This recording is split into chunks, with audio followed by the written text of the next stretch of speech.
ಇನ್ನು ಕೆಂಪುಕೋಟೆ ಬಳಿ ಡಾಕ್ಟರ್ ಉಮರ್ ಆತ್ಮಹತ್ಯಾ ದಾಳಿ. Doctor Umar Faridabad medical college ವೈದ್ಯ ಈತ. ಉಮರ್ ಮೊಹಮ್ಮದ್ ಫೋಟೋ ಈಗಾಗಲೇ ಬಿಡುಗಡೆ ಆಗಿರುವಂಥದ್ದು. ಜೈಷ್ ಎ ಮೊಹಮ್ಮದ್ ಉಗ್ರ ಸಂಘಟನೆಯ ಉಗ್ರ ಉಮರ್. ಸ್ಫೋಟವಾದ ಕಾರಿನಲ್ಲಿದ್ದ ಡಾಕ್ಟರ್ ಉಮರ್ ಮೊಹಮ್ಮದ್. ಸ್ಫೋಟವಾದ I-20 ಕಾರಲ್ಲಿ ಶಂಕಿತ ಉಗ್ರ ಉಮರ್ ಬಲಿಯಾಗಿದ್ದಾನೆ.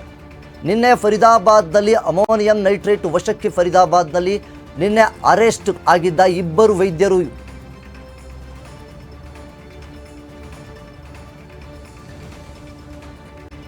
ನಿನ್ನೆಯ ದಿವಸ ಫರೀದಾಬಾದ್ನಲ್ಲಿ ಏನು ವೈದ್ಯರು ಅರೆಸ್ಟ್ ಆಗಿರ್ತಾರೆ, ಒಂದಿಷ್ಟು ಕಾರಣಾಂತರಗಳಿಂದ ಸ್ಫೋಟವಾದಂತಹ ಈ ಒಂದು I-20 ಕಾರ್ನಲ್ಲಿ ಅವರು ಬಂದಿದ್ದಾರೆ. ಈ ಡಾಕ್ಟರ್ ಉಮರ್ ಬಂದಿದ್ದಾನೆ ಎನ್ನುವಂತಹ ಶಂಕೆಗಳು ವ್ಯಕ್ತವಾಗಿದ್ದು, ಈಗ ಖಚಿತವಾಗಿ ಮಾಹಿತಿಗಳು ಕೂಡ ಹೊರ ಬರ್ತಾ ಇದೆ. ನಿನ್ನೆಯ ದಿವಸ ಫರೀದಾಬಾದ್ನಲ್ಲಿ ಅಮೋನಿಯಂ ನೈಟ್ರೇಟ್ ಅವರನ್ನು ಈಗಾಗಲೇ ವಶಕ್ಕೆ ಕೂಡ ಪಡೆದಿರುವಂಥದ್ದು. ಈಗಾಗಲೇ ನಿನ್ನೆಯ ದಿವಸ ಏನು ದೊಡ್ಡದಾದಂತಹ ಘನಘೋರವಾದಂತಹ ಘಟನೆ ನಡೆದಿದೆ. ಆ ಒಂದು ಕಾರ್ನಲ್ಲಿ ಏನು ಮಧ್ಯಾಹ್ನದ ವೇಳೆ ಕಾರ್ನಲ್ಲಿ ಬಂದಂತಹ ವ್ಯಕ್ತಿಯ ಹೆಸರು ಉಮರ್ ಎಂದು ಈಗ ಹೊರ ಬಂದಿರುವಂಥದ್ದು. ಆದರೆ ಈ ಉಮರ್ ನಿಜವಾಗಿಯೂ ಯಾರು? ಈಗಾಗಲೇ ಪೊಲೀಸವರು ಅಧಿಕಾರಿಗಳು ಎಲ್ಲ ತನಿಖೆಗಳನ್ನು ಕೂಡ ಮಾಡ್ತಾ ಇದ್ದಾರೆ.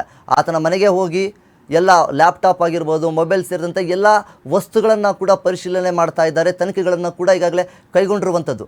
ಆದರೆ ನಿನ್ನೆಯ ದಿವಸ ಈ ಒಂದು ಫರೀದಾಬಾದ್ನಲ್ಲಿ ಏನು ಅಮೋನಿಯಂ ನೈಟ್ರೇಟ್ ಏನು ಅಸ್ತ್ರಗಳು ಇರ್ತವೆ ಅದನ್ನೆಲ್ಲ ಈಗಾಗಲೇ ವಶಕ್ಕೆ ಪಡೆದಿದ್ದಾರೆ ಪೊಲೀಸ್ ಅಧಿಕಾರಿಗಳು. ಈ ಹಿಂದೆಯೂ ಕೂಡ ಏನು ಮೆಡಿಕಲ್ ಕಾಲೇಜಿನ ವೈದ್ಯ ಅಂತ ಕೂಡ ಏನು ಹೇಳ್ತಾರೆ ಡಾಕ್ಟರ್ ಉಮರ್ ಫರೀದಾಬಾದ್ನ ಉಮರ್ ಮೊಹಮ್ಮದ್ ಫೋಟೋಗಳು ಈಗಾಗಲೇ ಎಲ್ಲ ಕಡೆಯೂ ಕೂಡ ಬಿಡುಗಡೆಯಾಗಿದೆ.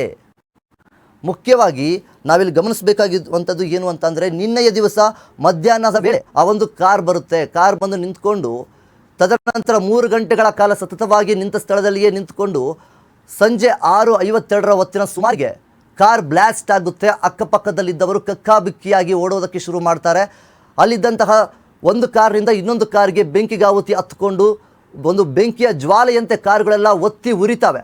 ಆ ಒಂದು ಸಂದರ್ಭದಲ್ಲಿ 9 ಮಂದಿ ಅಮಾಯಕ 9 ಮಂದಿಗಳು ಕೂಡ ಅಲ್ಲಿ ಬಲಿಯಾಗಿದ್ದಾರೆ. ಆ ಒಂದು ಉಮರ್ನ ಜೊತೆಗೆ 9 ಮಂದಿಯವರು ಈಗಾಗಲೇ ಬಲಿಯಾಗಿರುವಂಥದ್ದು.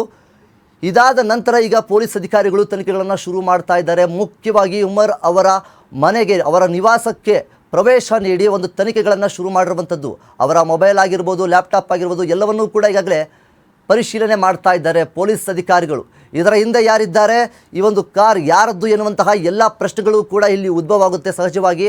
ಆದರೆ ಪೊಲೀಸ್ ಅಧಿಕಾರಿಗಳು ಇದರ ಬಗ್ಗೆ ಕ್ರಮವನ್ನು ತೆಗೆದುಕೊಳ್ತಾ ಇದ್ದಾರೆ. ಎಲ್ಲ ರೀತಿಯ ತನಿಖೆಗಳನ್ನು ಕೂಡ ಮಾಡ್ತಾ ಇದ್ದಾರೆ.